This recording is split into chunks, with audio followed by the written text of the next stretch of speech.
Whether you operate one forklift or thousands, one location or hundreds, the new My Toyota customer portal can help you optimize your operation and material handling equipment. This one-stop, free-to-use platform is designed to help you take control of your information and make smarter decisions, all at the touch of a button. Register and access your data today at my.toyotaforklift.com. That's my.toyotaforklift.com. Does your warehouse waste time and money managing forklift batteries? Enersys can energize your operations with a customized solution, delivering the power you need while minimizing ownership costs. Enersys starts by analyzing your operations and then selecting from their comprehensive range of battery and charger technologies, develops a truly optimized system tailored to your needs. Enersys gives you the power to increase productivity and profitability. See how Enersys puts power in motion for you at Enersys.com.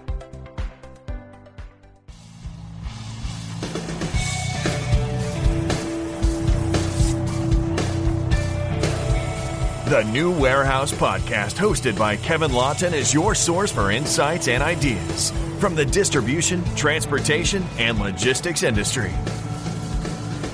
A new episode every Monday morning brings you the latest from industry experts and thought leaders. And now, here's Kevin.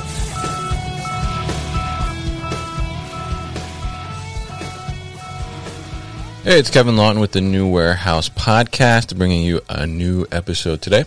On today's episode, I will be joined by a former guest of the podcast, Dr. Ilan Cohen, who is the chairman and CEO at Caja Robotics. And Caja Robotics is based out of Israel and is bringing robotic solutions to the logistics and material handling space and focusing on being able to have some flexibility in the different types of picking and fulfillment models that we do within businesses now. So Ilan's going to talk to us a little bit about Caja, and he's also going to talk to us about the omnichannel model and what are some of the challenges in transitioning to that model and also maintaining more than one pick station scenario, how Caja can kind of assist and help in that. So Ilan, welcome back to the show. How are you?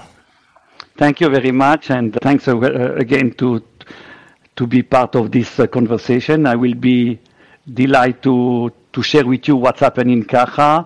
We try my best to provide the maximum information, and hopefully it will be interesting. And thank you again. Definitely happy to have you back on, and good to see you again, and interested to talk about this topic. So tell us a little bit about, people who are not familiar or didn't hear the last episode that you were on. Tell us a little bit about Caja Robotics and what it is that you do.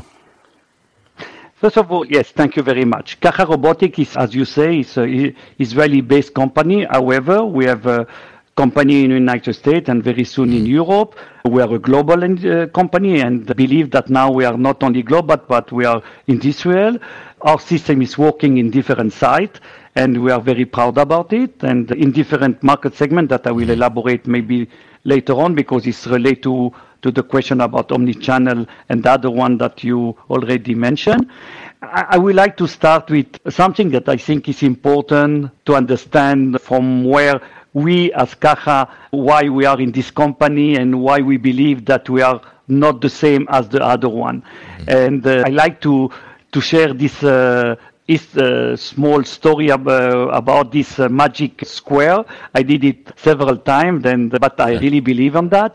This magic square is the market. Everybody knows that the market is huge. 80% of the market is manual, and this is something that will continue to grow, no doubt about it. The second part of this magic square is the customer. They need automation. It's not anymore a nice to have. They need it now. And one of the reasons is not because automation is something in the trend in the world, but it's also related to they don't have people to work in this kind of work. Mm-hmm. And I don't speak about the salary that went up, but you don't find the people. And I think also that is my view that this kind of work is not so much pleasant to work in. Mm-hmm. That means automation is really something that everybody needs to do it now in the warehouse automation, in the order fulfillment area. And the last two parts of this magic square is related to Caja. One, I think our solution is unique by the fact that it's really software oriented. It is true that we have two kinds of robot and we have two kinds of picking station, and we are very proud about our hardware and it's designed 100% by us. But the key of our success is the software. I will elaborate that later on, how the software can bring much more added value. And I all the time say that our robots are stupid and lazy, and the software compensates that.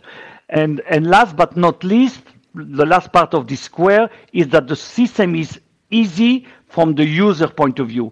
It's very fast to deploy, and the customer don't need to change all his mind going from manual to automation. He can follow the same logic, of course, much better, with much better performance, with no error, with even saving in economy, in light and all the energy. That means this is why I think this magic square is important to share with you, because this is our view why we are different than the other one. This is only to share with you. About the company, we start really to sell project only at the 2019, end of 2019. We had only one project as a proof of concept. And then we feel comfortable to go outside. Unfortunately, COVID catch us just when we decide to go to sell the system. And we succeed even by Team and Zoom to do some transaction, even without meeting once the customer. I never did that in my life. We signed millions of dollars by Zoom. I thought that's something I dreaming, but we succeed to do it. And in 2021, we really start to have many sites in the United States in the beginning in Israel. And now we see a lot of action in Europe, and this is what we're doing. The market that we serve is apparel, footwear, and footwear is really specific. Not a lot of company can do really a good job in footwear. Also 3PL in general, where they need extremely the flexibility that you mentioned before. And now we enter also e-grocery, where also e-grocery had very specific application that I think we handle it very well. This is where we are. We are about 100 people. Most of the people are in Israel, but now we increase the people in the United States and also in Europe. And even we are an engineering company, but we really understand, hopefully, what is sales and marketing, what is production, what is product, what is all the other pillars that you need in a company. Yeah, very interesting, and I love the magic square that you mentioned. I think there's a lot of great points within that, and you mentioned that automation is kind of a necessity at this point, and I think that's very true. And I think companies are figuring out how to navigate that and be able to bring that into their environment and have the right fit. And I think there's, people, even as we look at, we talked about, you guys started in 2019, but even, looking back at that time, and that's around when I started the podcast, I think people were still had a little skepticism about robotics and automation, but and now just a couple years later, I mean, I think people are on the same page as you're mentioning, that it's necessary for them to get it, and it's necessary for them to just be flexible overall in their business. So within that, and especially in the pandemic sense, where you mentioned, and I think it's funny that you mentioned never in your life would you imagine that you did all this big deal not in person, right? It's pretty incredible what we've been able to do and the flexibility, but businesses have realized and seen that the omnichannel model is something that they need to move to in order to be able to get their goods in every type of channel and be able to get those to their consumers, in whatever way that they can. So why do you think that businesses are pushing further towards this model of omnichannel, and what has really been the big driving factor for that? I think the first really big trend is coming from the 3PL. As you know, the 3PL are really the big one, like DHL and others that you know very well, are really need to serve in the logistic two kind of activity. One is totally e-commerce, and the other one is retail and wholesale, and they need to combine it in the same warehouse. They cannot afford to split the work and the activity in different warehouse, because then they need double the people, double the warehouse, double the goods, etc. And double the inventory. That means it's extremely difficult for them how to manage the activity of e-commerce and retail at the same time. But that is one challenge. The second challenge is even more pronounced for them and more challenging, is that the percentage of e-commerce and retail, they don't know it in advance. They can have one day 100% e-commerce, the second day 100% in retail or wholesale, or a combination every day. And they need a system that is flexible and adapt themselves by the software, in our case, where we all the time find the more efficient way to address the real need in real time. Doesn't matter if you change the percentage from one to another one, and we can achieve it, especially about our software. And the software is all the time analyzed with the AI algorithm. Okay, now we know that we have more e-commerce. What we need to change in the next few minutes in order to address it in a better way. And the way that we do it is, of course, the two kind of picking station that we have. I will address it in 1 second, but also the two kind of robot, where there are different tasks by them, where sometimes they will be guided with one way to work with these 4 elements, the other and another time another way to do it. That means the combination of the time that you can change in real time, and you have this flexibility to do it, will all the time achieve the performance. One thing we don't want is to compromise in performance. That means for us, the activity of the day need to be done. This is an axioma. If we don't do that, that means the customer will not have what he wants. We don't say to the customer, look, now that you change all the time between wholesale or e-commerce and resale, you need to do compromise. No way. That means we want him to have every day the full performance and to achieve it with minimum robot. And that is something that we are really proud. With our software, we combine the way how to do it without putting again more robot. And you have some system, and I like them also very much, where the performance is achieved by the hardware, by the robot. But we achieve it by the software combined with the robot and combined with the picking station. I will touch, if you don't mind, the two kind of picking station, because they are really part of this omnichannel. One, we call it the sync picking station or the serial picking station. This is more for the e-commerce activity, but not only, but let's say more for the e-commerce activity, where the robot, the small robot that we have, only the small robot, come in front of the picker, and it come with a bin, and we in advance we bring the bin to address maximum order with the same bin. We don't like the robot to go back and forward to bring the bin if you can address it in one time. That means we try to predict which order we need to be open in order to address it at the same time. But the bin is staying on the robot, is coming on the front of the picker. The picker is a guide which item to take for a specific order, go to the put to light, return to the same bin, take another unit, go to another put to light in order to address maximum order. This is the best for the e-commerce activity, but can do also the wholesale like that. But we have another picking station, we call it the async or the parallel one, where we know that the bin that we will bring will address all the day a lot of order. As an example, Kevin, you order an iPhone, and then we know that it's urgent, but I order also an iPhone, as an example, 2 hours later, and then we know that iPhone is popular, that we have a good chance that a lot of iPhone will be sold the same day, even the order is not coming. Then we bring the box, and this can be done by the two kind of robot, the big one and the small one, to a sort of hive, we call it the pick wall, and we put the box there in front of the picker, and he can take it whenever he needs. We don't need to bring the box back. And this is more for retail and resale, but not only. And all the time, when you combine these two picking stations and the work of the two robots, you can achieve the best performance all the time, in real time. You don't need to predict it every day. It's done automatically by the algorithm. We'll be back after a quick break.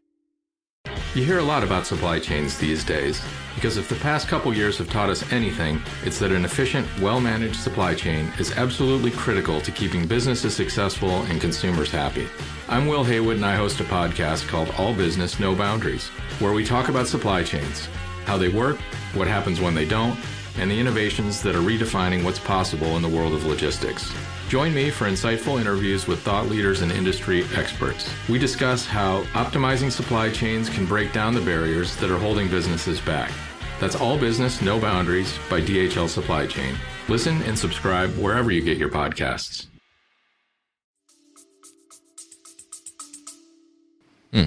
Very interesting, and it's interesting because, and I think if I'm understanding properly, I mean, I've worked in an environment before where it was omnichannel, and we actually had under the same roof almost two separate warehouses. There was like one side of the warehouse that filled the B2B orders, and one side of the warehouse that filled the e-commerce orders, and it was, even in the system, it was like two separate warehouses virtually. So in this setup now, are you mixing inventory together? In other words, does this allow you to now have locations where the robot will take items for both e-commerce and for retail as well from the same location? You don't have to kind of separate those into like each or piece pick locations versus like case pick locations? Correct. We don't need two inventory. We don't need two different locations. The bin have the same SKU. One time the SKU will go for e-commerce, the same SKU. One time the same SKU can go for the retail and wholesale. You don't need to duplicate everything. And even you save location because you don't need two warehouse. But also in our warehouse where you mix all of them, we all the time assure that the bin are all the time full. That means when two bins of the same SKU are half empty, we do consolidation. That means even we save even location, we increase the surface by software. That means not only we don't need two warehouses, but also we optimize the number of locations in order all the time to have the best activity, and you don't need to have a lot of boxes half empty. This is what we're doing. One aspect that is also that you need to put it in the omnichannel is the return. As you know, especially in e-commerce, you have a lot of return. Why? For any reason, people order a lot of things and they want to return it because this doesn't fit their needs or they want to change the color. And the return is also something that you want to do it in the same warehouse. Because again, a lot of, I don't know if you are familiar, but we know some customers, they have one warehouse, as you say, for e-commerce, another one for return, and the other one for resale or wholesale. Right. And then we combine also the return in the same warehouse by putting what we call multi-SKU per bin. That means there are bin with more SKU in one case because the return are coming totally mixed, and we can serve also the multi-SKU bin also at the same picking station with the same warehouse, with the same software, without any problem. That means we combine not only what I say before, but also the return that is extremely important for the customer. We have now a new customer in the United States, or potential one, that he had 200 people only to do return per day, to deal with the return, because he's doing manually, don't have automation, and I cannot say the name of the company, but it's a huge one in the United States, and they want automation because today they have more than 200 people working only on return. It's crazy. Wow. Yeah, it's a lot. And I've run a couple returns departments, and it's not necessarily fun. That's always the messiest part, I think, of the warehouse, because you don't know how stuff is going to come back. And one of the things I think with returns, it's always an interesting challenge is, especially in the e-commerce world, is a lot of companies, and you mentioned you're working in apparel as well, and you're dealing with seasonal things as well, and as those clothes or items come back, it's important that you want to, from a business perspective, quickly process those returns and make them available for sale again, so you can potentially still sell them within the season that they're available for, or else they just become essentially kind of waste in a sense for you, and you have to figure out how you're going to move them through a different outlet, right? So with this type of automation coming into a returns type of area or department, do you see the processing time increase, and are you able to quickly turn that product around so it is available to fulfill orders in a faster time? Yes, and I think you say it very clearly. One of the challenge, if you don't put them back quickly, they can be off season.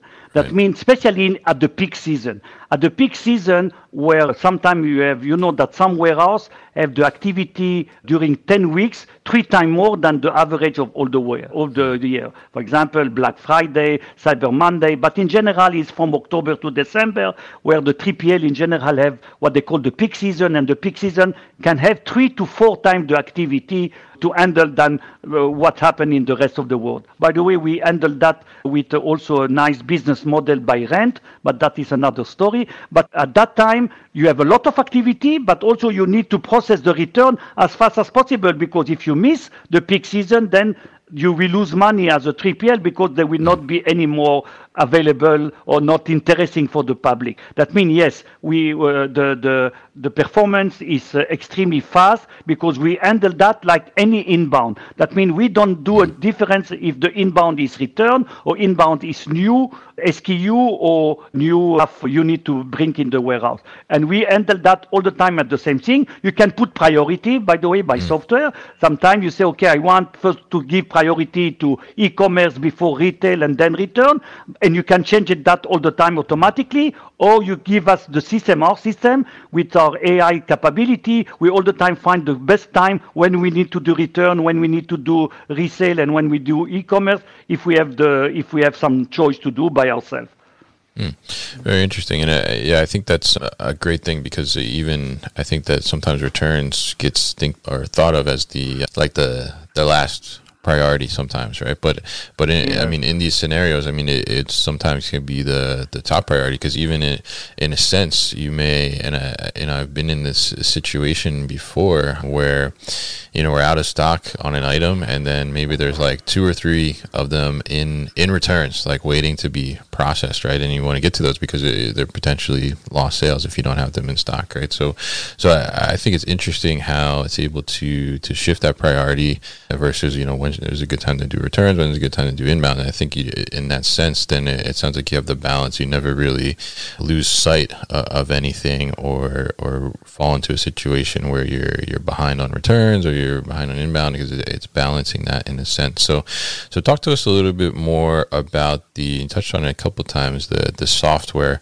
and you mentioned even that the robots themselves are not really the ones, the smart ones, right? They're the lazy and dumb ones, I think you said. So tell us about the software and how the software really helps to create that balance within the operation and ensure that the right thing is happening at the right time.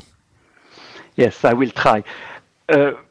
Until every day, I can tell you, I witness with speaking with customer or even with competitor that we really have an advanced gap in our software compared to other one. And I was a little bit astonished in the beginning, because we come from software in general in our country, and particularly in Caja, even we don't neglect the robot. And I will tell you one thing important. First of all the software in our case is done in the cloud. That means in general we use a very famous cloud with cyber security and everything, but all the task of the software is done at the same level. It's like you imagine you have a lot of musicians and you have only one guy that looking all the musicians in order to have the best sound. And this is really what we know. And I will go in example, how much task you need to do in parallel, and each task, sometimes you need to put priority compared to the other one, because they are not all the time in the same path. You need to choose which one is more important now, and maybe in 1 hour the other task will be more important. And this is something that you can do at one condition, that everything is at the same cloud software base. Our robot doesn't know that they have another robot nearby. He's totally alone in his world. He don't speak to the other robot. You don't need to have communication among robots. You don't lose time because they need to discuss, to give priority. They don't know. They believe that they're the only one in the world, and they receive where to go, what to do, as fast as possible, and they even don't know. If you watch some video for a system in some customer side, you will see robots really running and crossing each other without any problem, because they don't even need to care if they have another robot on the left side, right side, because everything is planified in advance, on the present time and in the future time, all the time. And there we can achieve much faster traffic management, but also minimum distance, because we all the time see all the time at the same time. They don't need to give priority, and we handle the robot. They don't need to give us any feedback. They only give us where they are today, and we tell them where to go now. That's it. And this is something that we'll have. And I will go through now several tasks that you need to do in the software. One is the traffic management that I mentioned. When you have robot, and by the way, because everything is in the cloud, we have no limitation on number of robots. That means they have some system that you cannot put more than 200 robots or 100 robots per warehouse. We have no limitation in our case.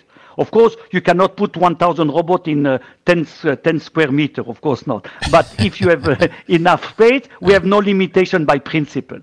Then the traffic management, as I say, you don't need to do it only on the present all the time, but you need to do it related to the future. It's like you have a GPS, intelligent GPS, and all the time Google, and they say, okay, now I know where all my robots here, I know what they need to do, but I want to know what happened in 5 minutes from now or half an hour from now, because I want to put the robot in a certain place and a certain speed in order all the time they will be in the optimal way. This is, and we have a patent on that. This is the traffic management.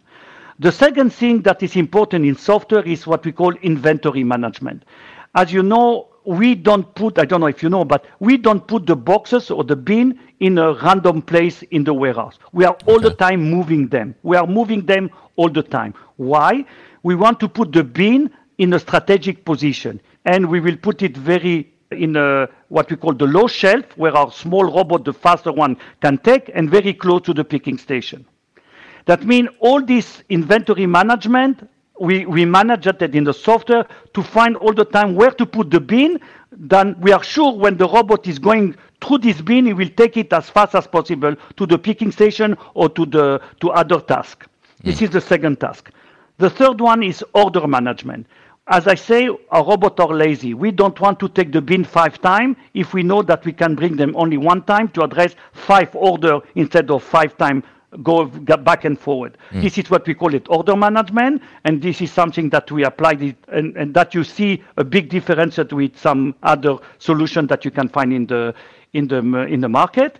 And the last 2 is really something that we never saw that until now. Maybe we will see it very soon. One is the location management, as I explained you. We want all the time to have the best capability to put maximum inventory in the warehouse. That means we don't want all the time bin to be half empty or something like that. And then we all the time looking on the bin. One is to empty the bin as fast as possible, and the other one to do consolidation. This you increase your number of locations without adding more shelf or more surface. And the last one that we also hopefully we did a patent pending is the task management. This is new. Is that when people give you an activity, you don't know if the activity is the same Monday, Tuesday, Wednesday, etc. Sometimes you have the activity is changing all the time, as I say, between omnichannel, change all the time.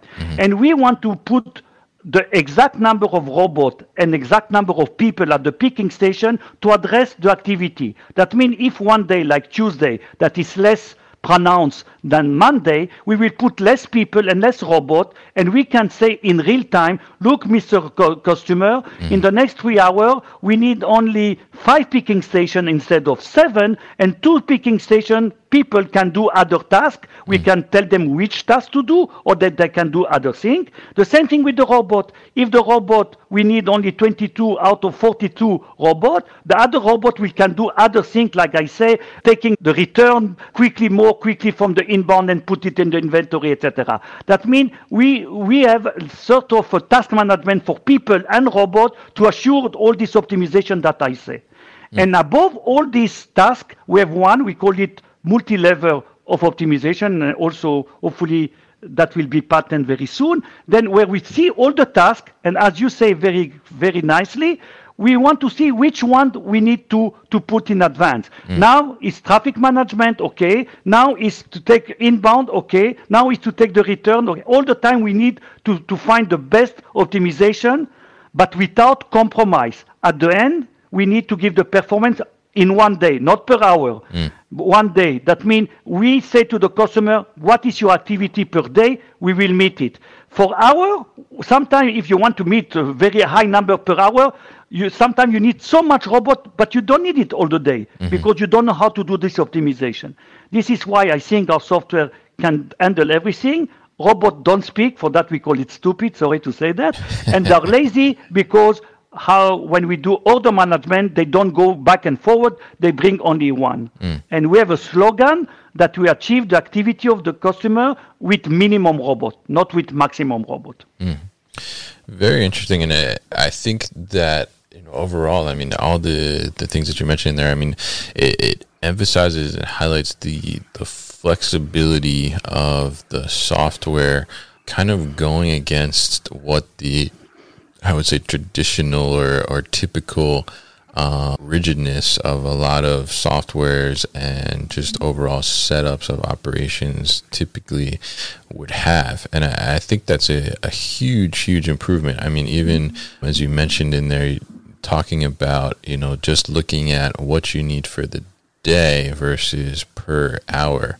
I think a lot of times we get hung up on the per hour because we're looking at, what do we need to do each hour in order to fulfill the capacity that we need or provide the capacity that we need. But it's interesting that you said that it's not necessarily the per hour, because when you break it down in the way that you guys are through the software, you're looking at it in the sense of, you're doing things just when it needs to be done, not trying to build up a bunch or pick a bunch of orders to then just have them sit there for 4 or 5 hours until a truck picks up, right? I think I'm understanding correctly, and I think that's a huge thing, and it sounds like it's a huge improvement to be able to have that flexibility. And I think the overall importance here is that you're able to do things when they need to be done, and then the task management kind of dictating when to do those things and when to dial back and when to dial up. I think it ensures that there's a lot of not wasted time happening in your operation, and I think that's huge. You can replace me. You explain it better than me.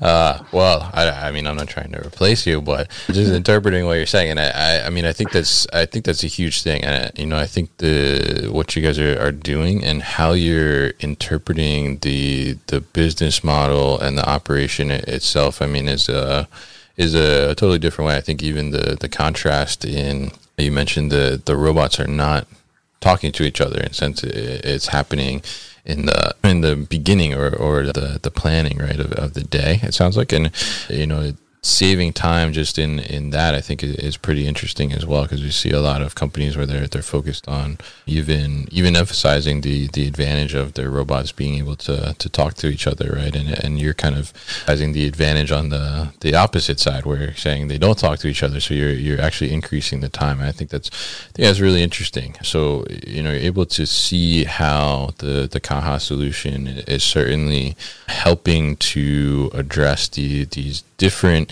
and more complex fulfillment scenarios and operational scenarios where you're fulfilling, like we talked about in the omnichannel space, where it's different types of units of measure for different products and the same products, and trying to get them to different places where they may receive them differently, whether it's a person receiving at their house or a store receiving and their dock in the back, or whatever the case may be. And I think it's really interesting how you're addressing this, and it sounds like you're continuing to evolve and build on this as well, with a couple of patent pendings in there as well. So be really interested to see how it continues to grow and build. So I mean, it sounds like you already have a lot of things in the works and kind of just rolling out in terms of the patent pendings you mentioned in there. But what else does Caja have for the future coming out? Or can you share anything that you're also working on? Yes. Again, I think we see something is in our product roadmap, and you're right by saying, and that also that's what I try to share with you. By software, we are much more flexible. That means a lot of issue that today you can easily by software find a solution where by hardware is much more complex. One example was as the example of location, as I say. By software, we increase the number of location, even we don't need to have more surface. That means this kind of thing is something that we all the time thinking in the future as well. We want to have better performance at the picking station. Today, we see that the picking stations in a lot of application or some application is the bottleneck. And we have some very new idea, again, combining software, of course, with hardware, but the software will be the guide and the brain in order to increase the performance at the picking station because the picker itself have some limit how to do the picking. I don't speak about the robot arm where really you replace the guy by a robot, but even with a person at the picking station, we have a lot of idea how to bring much more efficiency there, where we saw that is a bottleneck today. It's not related to Caja, it's more related to the person, but we have some idea to improve it. We are working on that. Hopefully in 1 year we're going to be there. Another thing that I can share with you is the e-grocery. Everybody knows that the United States in 2025, at least the report say that more between 20 to 25% of the family will order online. And in order to do that, you will need more and more automation because it cannot be done manually. I will tell you an example. Right. In average, again, the number can change from a little bit, but I will give you an example. Average order by a family is about 55 units. This is in e-commerce in general. And today, to do it manually in a grocery place, you need about 1 hour, between 45 minutes and 1 hour to fulfill one order.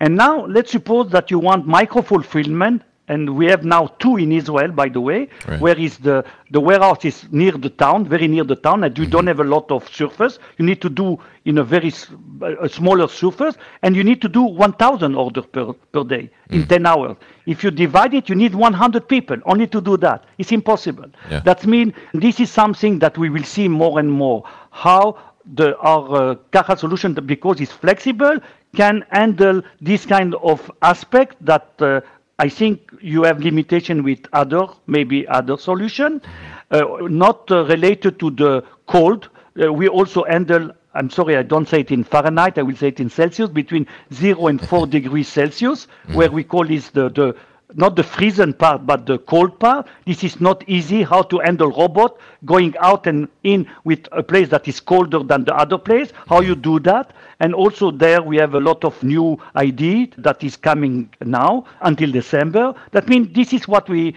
go. We go to the customer, we understand the needs, and we try very quickly, because it's by software, it's much more easy, in order to provide them the new feature by software.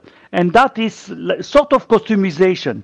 We go to a guy from the footwear say, look, we have boxes that can go to 1 meter high. We say, no problem with our system, we can do that. And the footwear, you don't have a lot of unit per bin. Then how you do it by software in an intelligent way? This is the kind of evolution that we do, sometimes hopefully revolution, but evolution at least, where we can go with the customer, sit at the same table and say, look, this is what bothers you. We can give you quickly by software. Because if I needed to give it by hardware, it can wait 1 year or 2 or 3. This is the difference. Very interesting, and I think it's interesting how you guys look at the operation overall. And I said before, I mean, I think you keep the flexibility in mind, and you're almost taking what you would say is the traditional way something would operate, and just kind of flipping it all together, and kind of breaking that apart, and allowing you to be able to switch gears very quickly, I think. And I think that's a huge thing, and a definitely big improvement, and it'd be interesting to see how the e-grocery builds upon, and how you're able to help solve that solution as well. and other parts of the market as we get into the future. So very interesting to learn more about Caja and how you guys have grown since we last talked and evolved, and be able to provide this great flexibility to warehouses and fulfillment centers and operations overall. So if people are interested in learning more about Caja Robotics, how can they do that, Ilan? First of all, we have a website, robotics.com. They have all the information that they have. They have a hotline. They can call us. They can be in contact with our local person. And thank you very much to invite me. It was a pleasure.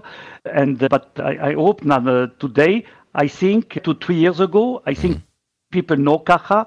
Nearly everywhere we go, I'm very surprised and very honored to see that people know our company, and that hopefully we will grow like that.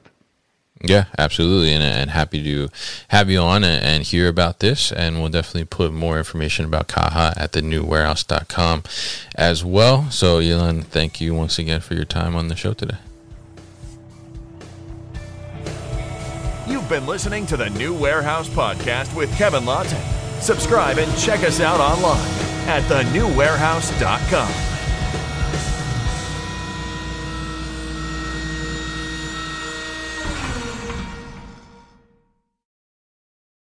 Thank you for listening to this episode. If you want more content from the New Warehouse, check out our new video series called All Hands on LinkedIn. Just search for the New Warehouse on LinkedIn and follow along.